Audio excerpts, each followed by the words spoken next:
Magkapatid na butot balat dahil sa karamdaman, humihingi po ng ating tulong. Narito ang report. 200. Tiyak na mahahabag ang sinumang makakita sa kalagayan ng magkapatid na ito sa barangay Manibok, Lingayen, Pangasinan. Unti-unti kasi silang nilulugmok na hindi pa matukoy na uri ng karamdaman. Bukod sa pagdurugo ng tenga, butot balat na lang ang 2 taong gulang na si Junjun.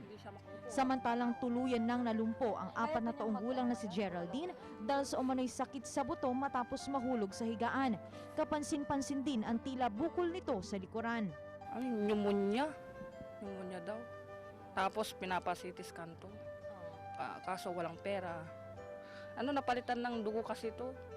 Sinaksakan ng dugo. Yun, niremedyohan namin ng dugo. Yung CT scan, walang pera. Isang kahig isang tuka ang pamilya Sison.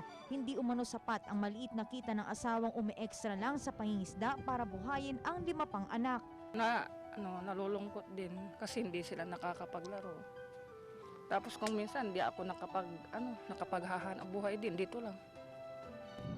Dagdag pasakit pa sa mga bata ang hindi komportableng tirahan. Ilang metro lang ang layo nito sa dagat, kaya naman ramdam nila ang malamig na panahon lalo na tuwing gabi.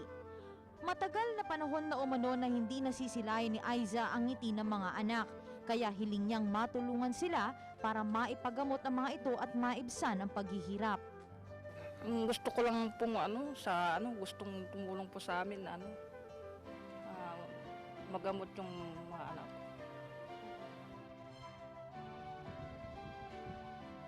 Mga kapuso, sana po ay matulungan natin ang magkapatid na Sison. Para sa anumang tulong, makipag-ugnayan lamang sa numerong makikita ninyo sa inyong mga TV screen.